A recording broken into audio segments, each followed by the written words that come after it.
Assalamualaikum warahmatullahi wabarakatuh. We are from Group 4 and our project name Laman Prosumer Control System. It is to introduce the fertigation system to the farmer and also integrate it with Internet of Things. First of all, let me introduce the member of the group. First, leader Muhammad KHAIRUZ ZIHANI bin KELANA, assistant leader SYUHADA binti AMIR, secretary Siti NABILA binti ZAWAWI, financial advisor ISKANDAR bin HARULNIZAM. Our group problem statement is, the farmer cannot monitor enough water and fertilizer needed by each tree seedling meticulously, as they have a lot of plant and they cannot manually check all the plant, either their plant receive the water or not, as it will take a lot of time. The current method of water and fertilizer distribution cause certain crop lack of nutrients due to insufficient supply by the system. They also need to distribute pesticide manually and also watering the plant manually. So our solution for this problem is, first, we create the monitoring plant system.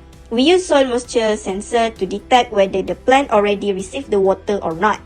Second, distribute fertilizer system, which is it will mix the fertilizer with water and distribute it to the plant through pipeline. Third, distribute pesticide system. Mix the pesticide solution automatically, then distribute it through pipeline. And fourth, watering system. Water the plant by following the time set in the system. Next is the objective. It is to help monitor water level in the water tank, to monitor the plant if it received the water or not, to distribute the fertilizer equally to all the plant, to distribute the pesticide for plant using a nozzle, and to integrate the system in one mobile application and website.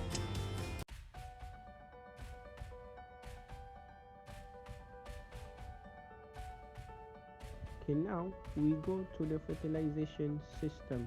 At the fertilization system, we will have 4 tanks, 2 water tank, and the another 2 is the fertilizer tank. This water tank. Second is fertilizer A plus fertilizer B plus water, and A fertilizer and also B fertilizer. Okay, so at the water tank we will have the float valve, and at the solution tank we will have EC meter, pH sensor, and the ultrasonic sensor. Okay, as we know, the water will be distributed by the drippers along and at all of the plant, and the soil moisture sensor will be put randomly at any plant. Okay, so this is the position of our pump at fertilizer system.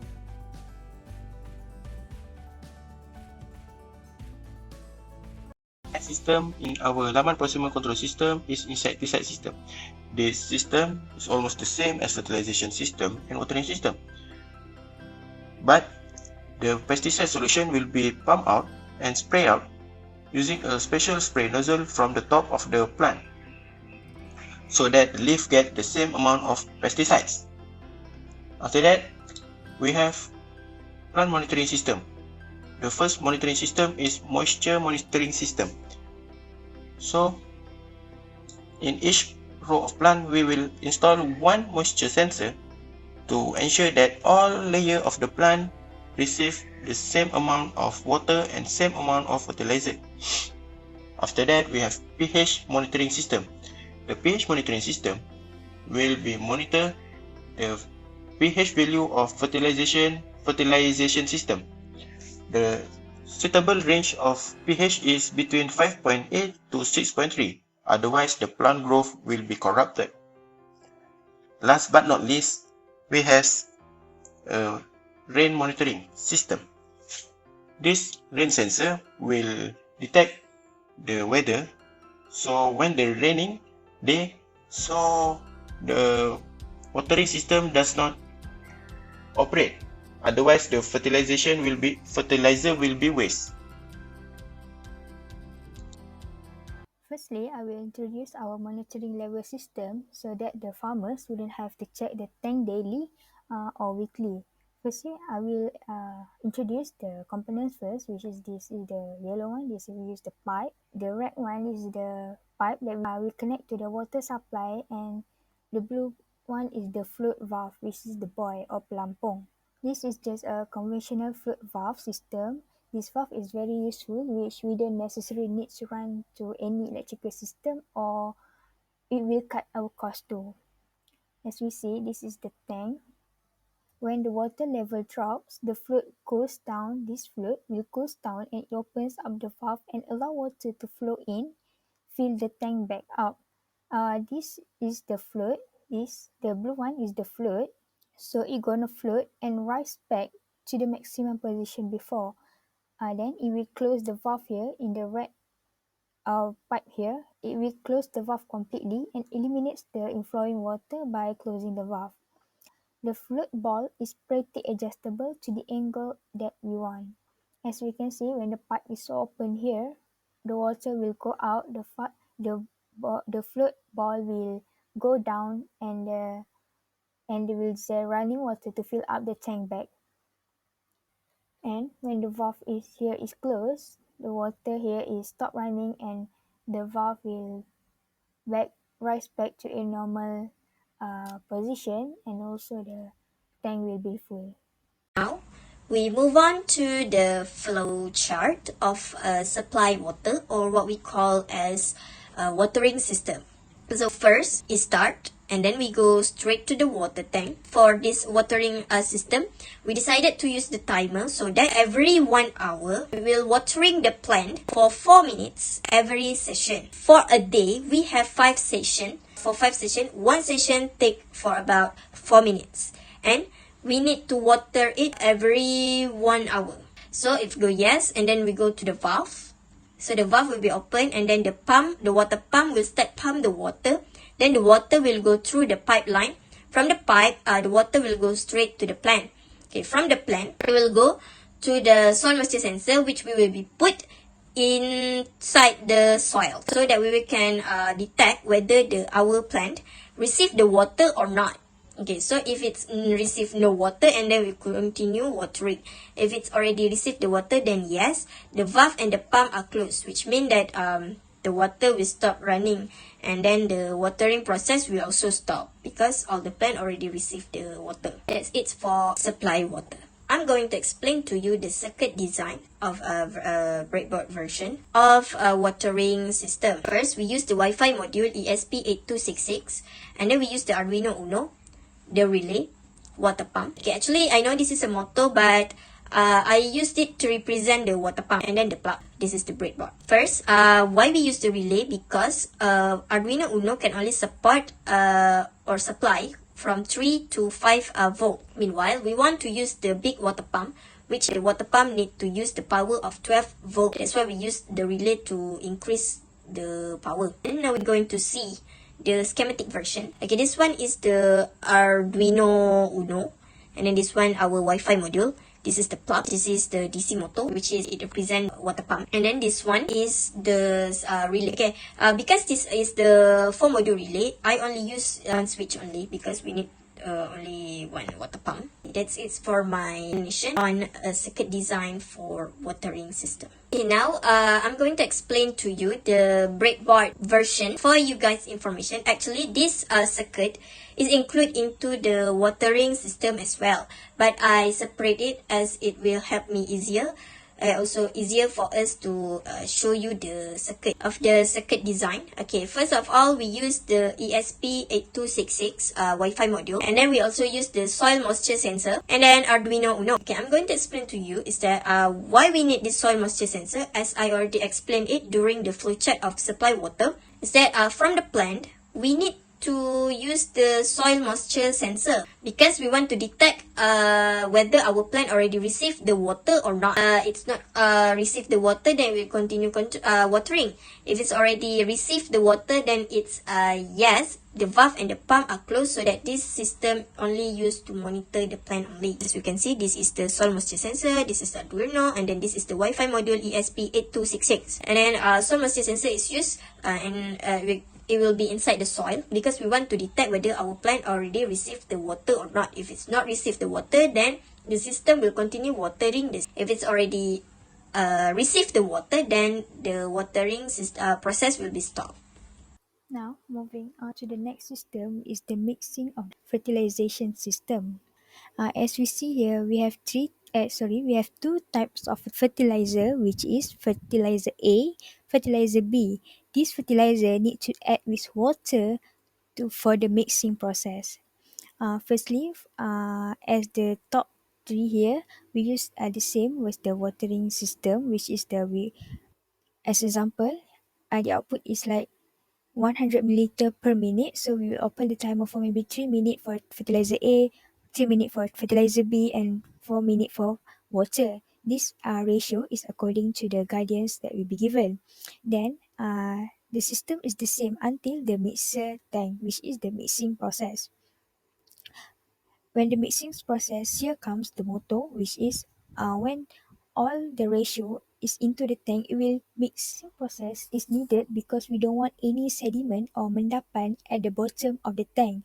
So when we fertilize the plant, the fertilizers and the waters are mixed. So when in the mixing process, we have a motor that is contained that will connect with the fan that will produce the swinging and the rotation.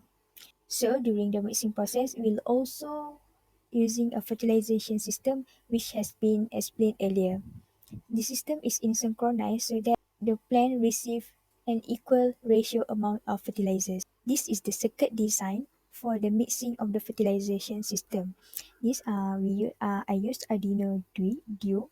We use two motors for the fan that will rotate and the motor driver. Since motor require more current than the microcontroller, which is the Arduino, can typically generate, we need some type of a switch which can accept a small current, amplify it, and generate a larger current which will drive a motor.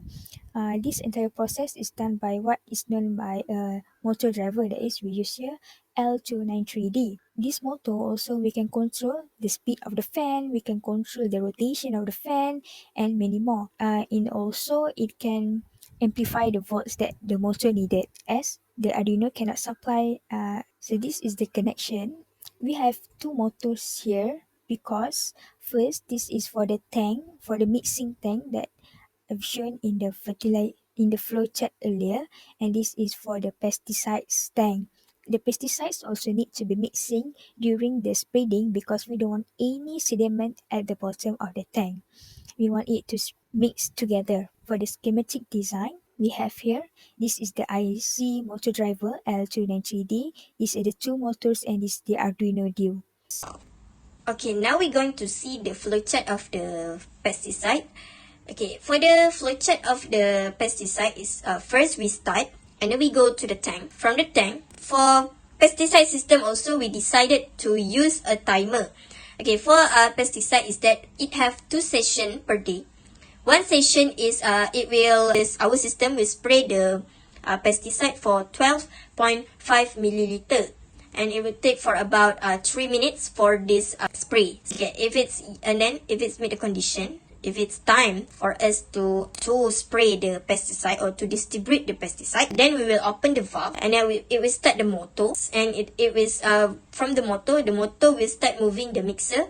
It will mix the pesticide inside the tank, and then it will go to the pump. The pump will pump the solution, the pesticide solution. Then it will go straight to the spray, or what we call as nozzle. Then it will spray the pesticide straight to the plant. Okay, now I'm going to explain to you the circuit design of pesticide system, or to distribute the pesticide system. Okay, first we use the Wi-Fi module of ESP8266, and then we use the Arduino Uno as well. And then we use the relay, the plug, and also the motor. This motor represent motor. Yes, actually the circuit for the pesticide system and watering system quite the same. Different is here. Because for the pesticide system, we need to use the motor because we want to mix the pesticide solution before the solution go through the pipeline and go to the nozzle. Go to nozzle to spray the plant. Okay, what we see here is the breadboard version. Okay, this one is the schematic diagram. Okay, this one is the relay.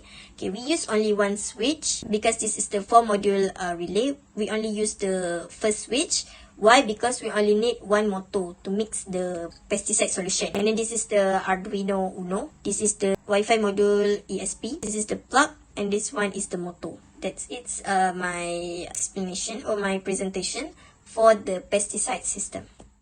As conclusion, our project will be assembled into one system and integrated to an application for the concept of integrating with IoT. The flowcharts and circuit design shown are actually shown independently based on the systems we have, which is the 4 systems. But for the prototype assemble, we will combine into one complete system in order to reduce the cost of the components and increase the complexity. Our project also have been received a lot of guidance from Laman Prosumer and also an agriculture engineer in Mantin. I hope our projects can achieve the objectives we have and also have many farmers out there, and also will produce many young farmers for agriculture. Thank you.